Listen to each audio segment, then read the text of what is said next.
आदाब, नमस्कार। वसीम अख्तर और आप देख रहे हैं द लीडर हिंदी। यूपी के जिला बरेली में क्रिसमस के दिन बजरंग दल के पहले चर्च और फिर कोतवाली पर तीखे प्रदर्शन की उतनी ही तीखी प्रतिक्रिया सामने आई है। इस मामले पर बरेली में पशुधन एवं दुग्ध विकास मंत्री धर्मपाल सिंह और लखनऊ से आम आदमी पार्टी के सांसद संजय सिंह बोले हैं। संजय सिंह ने तो चर्च के बाहर हनुमान चालीसा के पाठ पर सवाल उठा दिया है।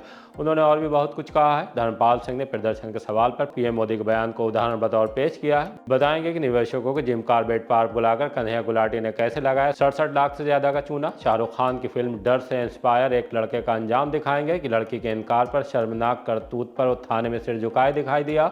दबंगों ने शराब की दुकान के सेल्समैन के सिर में शराब की बोतल मार दी, जिससे उसकी हालत नाजुक है। प्रधानपति का रसोईया के साथ आपत्तिजनक वीडियो सामने आया है। फिलहाल पुलिस ने चरस के साथ किन्हें पकड़ा है। बताएंगे कि ख्वाजा की दरगाह पर चादर भेजते वक्त दरगाह आला हजरत के सज्जादा नशीन ने क्या कहा है। सीएम योगी के विधानसभा में चर्चा के दौरान उस बयान की बात करेंगे जिसमें उन्होंने मौलाना का जिक्र किया है। उसका बरेली में खूब चर्चा रहा। सुनवाएंगे कि इस पर कैबिनेट मंत्री धर्मपाल सिंह ने क्या कहा है। आइए अब आपको खबरों की तफसील बताते हैं।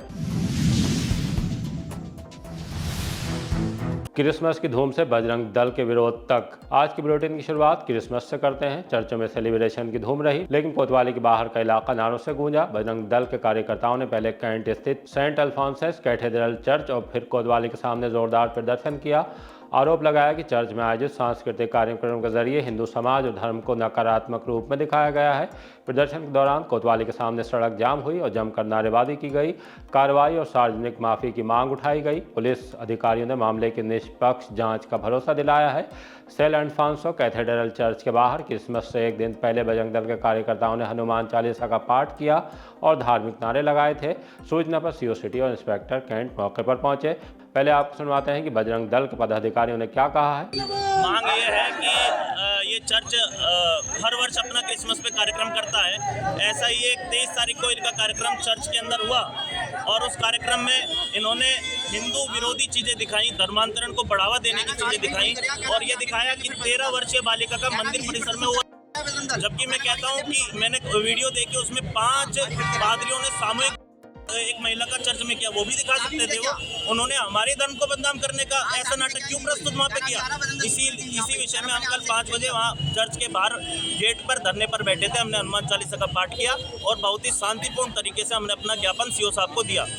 हमने आज 5 बजे तक का समय उन्हें दिया था और आज हमने 1 बजे सीओ साहब को फ़ोन किया। सीओ साहब से कहा कि क्या विषय है और उन पर मुकदमा हुआ नहीं हुआ, तो वो कहते हैं कि जांच कर रहे हैं और उसके बाद बताते हैं। तो हमने कहा जांच का कोई विषय नहीं है, उसमें तो वीडियो में साफ साफ दिख रहा है हिंदू विरोधी नाटक उसमें चल रहा है। तो उन्होंने कहा कि हम कल बताएंगे, आज तो क्रिसमस है। तो हमारे अधिकारी ने कहा कि ठीक है, हम फिर 5 बजे का समय दिया था, हमारे कार्यकर्ता फिर 5 बजे आएंगे। तो कहते हैं कल तो हमने सामान लिया था, आज हम बजरंग दल का स्वागत करेंगे, आइए। तो उन्होंने हमें बजरंग दल के संगठन को, इतने विश्व का सबसे बड़ा संगठन है और इस युवा संगठन को उन्होंने ललकारा है और हम बड़ी शांतिपूर्ण तरीके से आज भी बैठे हैं, कल भी बैठे थे। हम देखना चाहते हैं कि सीओ साहब स्वागत कैसे करते हैं। कौन सीओ है, कुछ नाम पता है? आशुतोष शिवम जी जो यहाँ पे सीओ फर्स्ट है। मांगे क्या है? मांगे ये है कि सीओ फर्स्ट जो हिंदू विरोधी लोगों के साथ लग करके उनका साथ दे रहे हैं, उन पर मुकदमा नहीं लिख रहे हैं और बजरंग दल संगठन को ललकार रहे हैं, वो यहाँ से सस्पेंड हो। और दूसरी मांग ये है कि जो चर्च के फादर है उन पे और बिशप, क्योंकि उसमें कार्यक्रम हुआ, बिशप के प्रशासन पे मुकदमा लिखा जाए। ये 2 मांगे हमारी हैं। क्रिसमस पर प्रदर्शन जुड़ा सवाल जब पशुधन एवं दुग्ध विकास मंत्री धर्मपाल सिंह से हुआ तो सुनिए उन्होंने क्या जवाब दिया है। जिस तरह से बजरंग दल के प्रदर्शन चल रहे हैं लगातार चर्चेस के ऊपर, उसको लेके क्या कहेंगे, क्योंकि कहीं ना कहीं अंतर्राष्ट्रीय स्तर पर देश की छवि खराब हो रही है। उनका आरोप है कि उन्होंने सनातन धर्म को ठेस पहुंचाने की कोशिश की है क्रिश्चियन। देखिए, इसका उत्तर आज देश के यशस्वी प्रधानमंत्री माननीय नरेंद्र मोदी जी ने देने का काम किया है। वो आज चर्च में पहुंचकर प्रेयर में सम्मिलित होकर उन्होंने ये संदेश देने का काम किया है कि हमारा संविधान धर्मनिरपेक्ष है, कोई भी किसी धर्म को मान सकता है, किसी को किसी के धर्म में बाधा नहीं डालनी चाहिए। आप सांसद संजय सिंह इस मामले पर फायर हुए हैं। ऐसी बीजेपी को आपने सत्ता में देश के अंदर बिठा दिया है जो चर्च के सामने कल बरेली में हनुमान चालीसा का पाठ कर रहे हैं, कहीं सेंटा क्लॉज बना हुआ है उसको तोड़फोड़ कर रहे हैं, कहीं महिलाओं को घेर के मार रहे हैं, पीट रहे हैं, कहीं चर्च के अंदर घुस के जो उनके फादर होते हैं, पादरी होते हैं, उनको जो वो अपना पूजा पाठ कर रहे हैं उनको जाके गाली गलौज कर रहे हैं। ऐसा हिंदुस्तान आप बनाना चाहते हैं? ये आप पूरी दुनिया में संदेश देना चाहते हैं? आप कल्पना कीजिए दुनिया के बाकी देशों में जो भारतीय रह रहे होंगे उनको कितनी शर्मिंदगी उठानी पड़ती होगी। जिम कॉर्बेट पार्क बुला कन्हैया गुलाटी ने लगाया लाखों का चूना। कैनवेस कंपनी के मालिक कन्हैया गुलाटी पर धोखाधड़ी का एक और संगीन मामला सामने आया है। भित्री चैनपुर के बहादुरपुर करोड़ में रहने वाले हरीश कुमार ने थाने में तहरीर दी है। बताया है कि उन्हें जिम कॉर्बेट पार्क के सेमिनार में बुलाया गया था। यहां कैनवेस ग्रुप के बारे में बताया गया। कंपनी के संचालक कन्हैया गुलाटी, उनकी पत्नी राधिका गुलाटी, गोपाल गुलाटी, मधु गुलाटी और आशीष महाजन से मुलाकात कराई। विलेज वैली कॉलोनी में प्लाट व स्टोर बुकिंग के नाम पर निवेश का लालच दिया, तब अपना दोस्तों और रिश्तेदारों को पैसा कंपनी में लगा दिया। 67 लाख से ज्यादा की रकम हड़प ली गई है। पुलिस इस मामले की जांच कर रही है। खूबसूरत लड़की से खिलवाड़, पहुंचा हवालात। फिल्म डर से इंस्पायर एक लड़के को खूबसूरत लड़की पर मर मिटना और उसे हासिल करने के लिए गलत रास्ता चुनना बेहद महंगा पड़ गया। मामला थाना बारादरी का है। मोहल्ला कोर्ट में लकड़ी की शॉप चलाने वाले बीटेक पास फरमान उर्फ छोटू को एक रिश्तेदार की शादी में लड़की पसंद आ गई। वो उसकी दूर की रिश्तेदार लगती है। उसके बाद इसी तरह के मौक़ों पर उससे 1-2 बार और मुलाकात हुई, बात भी हुई। उस पर दिल आया तो माँ बाप को रिश्ता लेकर उसके घर भेज दिया, लेकिन वहाँ से ना हो गई। तब फरमान के मन में खुराफात आई। उसने लड़की का फोटो एडिट कर उसे वीडियो कॉलिंग करके दिखाया, धमकाया कि इसे वायरल कर देगा। इसके बाद वो लड़की से खर्च के लिए पैसा भी लेने लगा। लड़की के पिता को जब पता लगा तो शिकायत लेकर फरमान के घर पहुंचे। वहां उनसे बदतमीजी कर दी गई। तब वो पुलिस के पास गया। पुलिस फरमान तक पहुंच गई। फरमान उर्फ छोटू हवालात पहुंच गया। पुलिस उसे मस्जिद 6 मीनार के पास घर से दबोच लाई। उस पर BNS की धारा 74, 78, 308(5), 351(2), 351(3) और 66E IT एक्ट के तहत मुकदमा दर्ज कर लिया गया है। शराब दुकान के सेल्समैन के सिर पर मारी बोतल। जंक्शन रोड पर उस समय खलबली मच गई जब सरन हॉस्पिटल के सामने शराब की दुकान पर कुछ दबंग सेल्समैन जयवीर सिंह से उलझने लगे। उनके सिर पर बोतल मार दी, जिससे वो लहूलुहान हो गए। बेहोश होकर दुकान के अंदर गिर गए। सूचना मिलने पर सुभाष नगर थाने से फोर्स पहुंच गया। सेल्समैन को एम्बुलेंस से जिला अस्पताल और फिर हालत सीरियस होने पर प्राइवेट अस्पताल ले जाया गया है। पुलिस CCTV से दबंगों की पहचान करने में लगी है। मारपीट को लेकर सेल्समैन के भाई जयपाल निवासी कंधरपुर थाना बिशारतगंज ने पुलिस को तहरीर दी है। दबंग गले से नकदी भी निकाल कर ले गए हैं।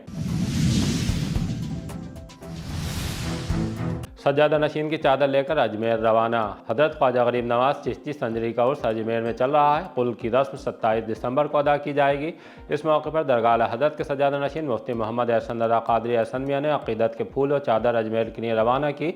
दरगाह के मीडिया प्रभारी रहे नासिर कुरैशी। TTS के सदस्य मौलाना तौहीद रज़ा के नेतृत्व में प्रतिनिधिमंडल रवाना हुआ। मौलाना लियाकत नूरी, आसिफ रज़ा, जावेद खान, फैज़ान रज़ा भी शामिल हैं।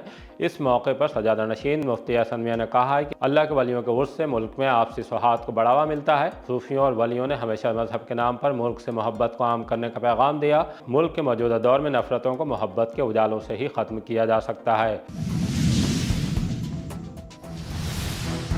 अटल जयंती पर सम्मानित किए गए छात्र। भारत रत्न अटल बिहारी वाजपेयी की जयंती और जन्म शताब्दी वर्ष के समापन अवसर पर विकास भवन सभागार में एक भव्य कार्यक्रम का आयोजन किया गया। कार्यक्रम में राज्य मंत्री, सांसद, महापौर, विधायक और जिला पंचायत अध्यक्ष सहित कई जनप्रतिनिधियों की उपस्थिति रही। अतिथियों ने दीप प्रज्वलन कर अटल जी के योगदान को नमन किया। इस दौरान जनपद स्तरीय भाषण, एकल काव्य पाठ और निबंध प्रतियोगिता में श्रेष्ठ प्रदर्शन करने वाले विद्यार्थियों को पुरस्कार और प्रमाण पत्र देकर सम्मानित किया गया। कार्यक्रम में प्रधानमंत्री का लखनऊ से आयोजित लोकार्पण समारोह का सजीव प्रसारण भी दिखाया गया। अटल बिहारी वाजपेयी की 101वीं जयंती पर जिला पंचायत परिसर में स्थापित उनकी भव्य प्रतिमा का अनावरण भी किया गया है। पुरुत्थान परिवार के कार्यक्रम में पहुंची भीड़। राजकीय इंटर कॉलेज GIC के सभागार में पुरुत्थान परिवार की ओर से भारत रत्न पंडित मदन मोहन मालवीय और पूर्व प्रधानमंत्री अटल बिहारी वाजपेयी की जयंती पर आयोजित कार्यक्रम में ब्राह्मण समाज के लोग और शहर के प्रबुद्ध नागरिकों की भीड़ पहुंची। महापुरुषों के जीवन दर्शन और राष्ट्र निर्माण में उनके योगदान पर चर्चा की गई। मंच पर महापौर डॉक्टर उमेश गौतम, भाजपा विधायक डॉक्टर राघवेंद्र शर्मा, पूर्व IEM अध्यक्ष डॉक्टर विमल भारद्वाज, कांग्रेस के प्रदेश प्रवक्ता डॉक्टर KB त्रिपाठी विराजमान रहे। सभी वक्ताओं ने समाज में एकता और सुशासन के महत्व पर जोर दिया। तुलसी स्थल के महंत नीरज नयन दास सहित कई प्रतिष्ठित धर्मगुरु भी मौजूद रहे। आज देखिए विचार गोष्ठी यहाँ पर भारत रत्न पंडित मदन मोहन मालवीय जी और हमारे दूसरे भारत रत्न पंडित अटल बिहारी वाजपेयी जी की जयंती के अवसर पर इस भव्य पंडित राधेश्याम कथावाचक ऑडिटोरियम में आज विचार गोष्ठी चल रही है, जिसमें शिक्षा, राष्ट्र के बारे में लोग चर्चा कर रहे हैं। मैंने भी लोगों से यही आग्रह किया है कि हम जहाँ पर भी जिस स्थिति में हैं एक दूसरे की मदद करने का काम करें, क्योंकि आलोचना करना सबसे आसान होता है लेकिन कार्य करना सबसे मुश्किल होता है। अगर हम सब लोग मिलकर कार्य करेंगे तो समाज को भी और सभी लोगों को जो भारतवर्ष के हैं उनको आगे ले जाने का काम करेंगे। डीपीए चुनाव में बगैर लड़े जीते सभी कैंडिडेट। महाराणा प्रताप संयुक्त जिला चिकित्सालय सभागार में डिप्लोमा फार्मासिस्ट एसोसिएशन डीपीए के जनपद शाखा का द्विवार्षिक अधिवेशन और चुनाव 2025 को लेकर बेहद उत्साह का माहौल दिखा। दिग्गज नेताओं की मौजूदगी रही। मुख्य अतिथि के रूप में Uttar Pradesh state pharmacy council के चेयरमैन एवं डीपीए अध्यक्ष संदीप बडोला पहुंचे। विशिष्ट अतिथि के रूप में सीएमओ मौजूद रहे। अधिवेशन की अध्यक्षता मंडलीय सचिव वीसी यादव ने की। खास बात यह रही कि चुनाव निर्विरोध संपन्न हो गया। जनार्दन सिंह गंगवार अध्यक्ष, धीरेन्द्र सिंह वरिष्ठ उपाध्यक्ष, हरीश चंद्र जिला मंत्री, अखिलेश सक्सेना कोषाध्यक्ष, अंकित यादव एवं खुशवाल सिंह उपाध्यक्ष, योगेश सक्सेना संयुक्त मंत्री, मोहम्मद खालिद संगठन मंत्री, मनोज कुमार श्रीवास्तव सांस्कृतिक मंत्री, सर्वेश कुमार मीडिया प्रभारी, उपेंद्र देवल व विनय कुमार सिंह भदौरिया संप्रेक्षक चुने गए। रसोईया के साथ प्रधानपति की शर्मनाक करतूत। सरकारी स्कूल से प्रधानपति की एक शर्मनाक करतूत वीडियो की शक्ल में सामने आई है। उसका स्कूल में मिड डे मील बनाने वाली रसोईया के साथ गलत हरकत करते हुए वीडियो वायरल हो रहा है। गांव से लेकर शिक्षा विभाग तक खलबली मची है। बताते हैं कि मामला पुलिस तक भी पहुंचा है, लेकिन अभी किसी तरह की कोई कार्रवाई नहीं की गई है।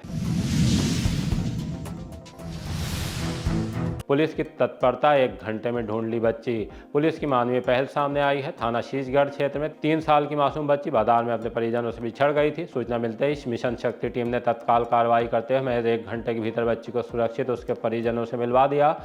बच्ची हुमैरा की मां खुशनुमा पत्नी अबरार ने शीशगढ़ पुलिस की मिशन शक्ति टीम का धन्यवाद किया है।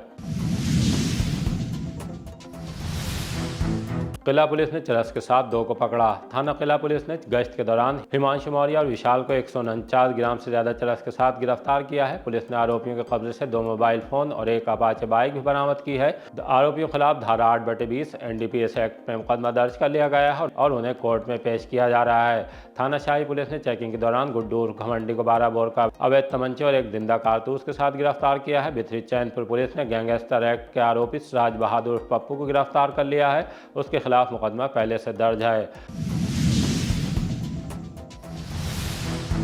अब विदा लेने से पहले आपको सीएम योगी आदित्यनाथ के विधानसभा में दिए गए उस बयान पर, जिसमें उन्होंने दंगे का जिक्र करते हुए बरेली के मौलाना से पूछ लेने की बात कही थी, उस पर कैबिनेट मंत्री धर्मपाल सिंह से सवाल हुआ। तो सुनवाते हैं कि उन्होंने क्या जवाब दिया है। ये विधानसभा मुख्यमंत्री जी ने कहा क्या इसको नजीर माना जाए?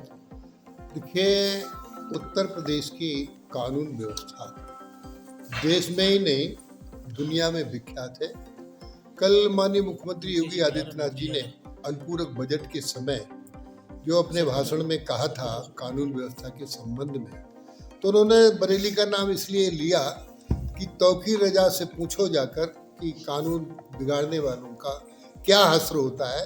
तो इसके लिए एक प्रमाण की नज़ीर के साथ साथ लोगों को ये संदेश देने का काम किया कि जो कानून को तोड़ेगा, जो कानून के खिलाफ अपना आचरण रखेगा, उसके खिलाफ कड़ी कार्रवाई की जाएगी जो नज़ीर बनेगी। इसी तरह के ताज़ा अपडेट जानने के लिए देखते रहिए द लीडर हिंदी। विदा लेने से पहले हमारी आपसे गुजारिश है कि हमारी रिपोर्टिंग पसंद आ रही है तो खबरों को शेयर कीजिए और हमारे चैनल को सब्सक्राइब करके हमारा हौसला ज़रूर बढ़ाइए। आप भी अगर हमसे कोई सूचना या सलाह शेयर करना चाहते हैं तो हमारे ईमेल एड्रेस theleaderhindi@gmail.com या मोबाइल नंबर 9837099181 पर मैसेज कर सकते हैं।